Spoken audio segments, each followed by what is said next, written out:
मित्रों नमस्कार। मैं आपका मित्र रिटायर्ड जज अशोक शर्मा आपका हार्दिक अभिनंदन करता हूं। देखिए, जीवन में कभी ना कभी आप कोई मामला किसी के विरुद्ध लगाते हैं, कोई अधिकार, कोई रिलीफ मांगने के लिए कोर्ट में, या कभी कोई क्रिमिनल केस आपके ऊपर लग जाता है, झूठा हो सही हो। तो सभी मामलों में जो भी न्यायालय के समक्ष चलते हैं, चाहे वो सिविल मामला हो, आपराधिक मामला हो, रेवेन्यू मामला हो, सबूत की आवश्यकता पड़ती है। क्योंकि सबूत के बिना कोर्ट का जो कानून बना हुआ है वो इंडियन एविडेंस एक्ट के तहत, पहले इंडियन एविडेंस एक्ट 1872 था, अब इंडियन एविडेंस एक्ट 2023 जो 1 जुलाई 2024 से प्रभावशील है।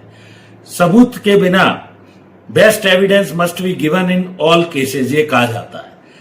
तो ऐसी स्थिति में सबूत का क्या महत्व है, सबूत किसको प्रस्तुत करना चाहिए और अच्छी एविडेंस कैसे आ सकती है।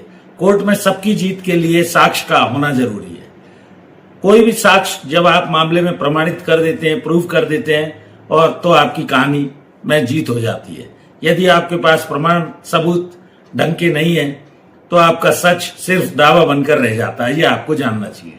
और दूसरे व्यक्ति के पास यदि झूठ को साबित करने के लिए भी कुछ मजबूत साक्ष्य है, प्रमाण है, तो ऐसा व्यक्ति झूठ भी अदालत में सच साबित कर सकता है। तो ऐसी स्थिति में सच से मुकर कर कई बार गवाह जानबूझकर भी होस्टाइल हो जाते हैं। उसके लिए आपको क्या करना होगा, रिलायबल ट्रस्टवर्दी एविडेंस देखनी होगी।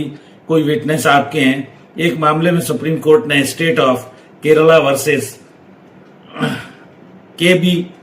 अब्दुल रशीद के मामले में सुप्रीम कोर्ट ने 2026 में ये कहा है कि पूरी तरह से जज को कोई भी मामले में कॉन्ट्राडिक्टरी अगर या क्रेडिटेबिलिटी है और रिलायबल पार्ट है तो उसको आइडेंटिफाइड ट्रस्टवर्दी पार्ट पे भरोसा करना चाहिए। जज को ये देखना चाहिए कोई विटनेस जो भी गवाही दे रहा है वो वास्तव में क्या बोलना चाहता है।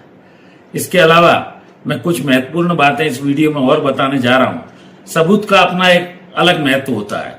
सिविल जब मामला होता है, जो भी मामला न्यायालय में वादी लेकर जाता है प्रतिवादी के विरुद्ध, तो वादी पर ये प्रमाण भार होता है कि वो सही मामले को सिद्ध करे कि उसका मामला सही है, और ये साक्ष्य से सिद्ध होता है। प्राइमरी एविडेंस हो सकती है, सेकेंडरी एविडेंस हो सकती है, डॉक्यूमेंट्री एविडेंस हो सकती है, ओरल एविडेंस हो सकती है। ओरल मौखिक होती है, दस्तावेजी डॉक्यूमेंट जिनसे जब साक्ष्य दी जाती है उस पर एग्जिबिट डालकर प्रमाणित किया जाता है। सर्कमस्टेंशियल हो सकती है क्रिमिनल केस में, परिस्थिति जन्य साक्ष्य। तो कोई भी जो भी एविडेंस दी जाएगी किसी भी कोर्ट या न्यायालय के समक्ष, जो भी मामले को प्रमाणित करने के लिए best evidence must be given in all cases. जो भी आपके पास अच्छा सबूत मौजूद है उसको सिद्ध कीजिए। ये काम वकील लोग जानते हैं क्योंकि उनका कानून का रोज का काम है, अध्ययन किया हुआ होता है, और वे अपने गवाह के बयान के माध्यम से डॉक्यूमेंट्स को एग्जिबिट करा के, प्रमाणित करा के न्यायालय के समक्ष मामले को सिद्ध करते हैं। मजबूत साक्ष्य सॉरी। तो ये मैंने वीडियो जो आपको बनाया है ये लीगल नॉलेज के लिए। सबूत का क्या महत्व है ये आपको जानना चाहिए।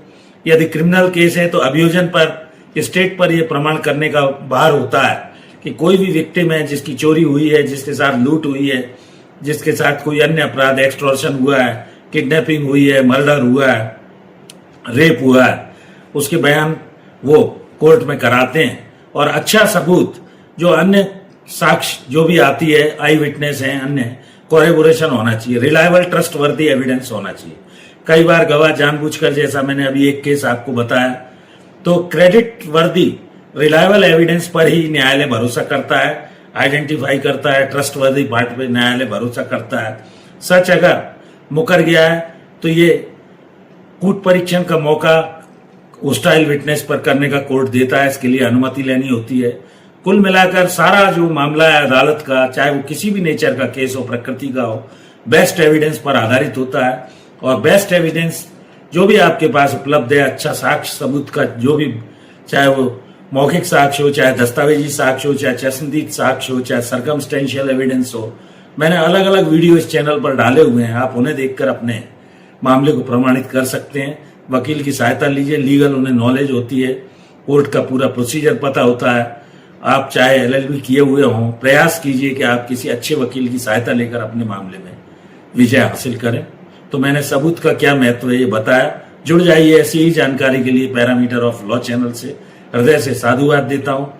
चैनल से जुड़ने के लिए एक और अनुरोध, मेरी धर्मपत्नी श्रीमती अर्चना शर्मा का भी यूट्यूब पर एक चैनल अर्चना आरटीएफ के नाम से है, कृपया उस चैनल को भी देखें, वीडियो सब्सक्राइब करके और देखकर अगर अच्छे लगे लाइक कीजिए, शेयर कीजिए। फिर नए विषय के साथ आपके समक्ष हाजिर होता हूं। मेरा मुख्य उद्देश्य सामाजिक कल्याण के लिए लोगों को जानकारी उपलब्ध कराना है। तो जुड़ जाइए पैरामीटर ऑफ लॉ चैनल से। Thank you for watching this video. नमस्कार।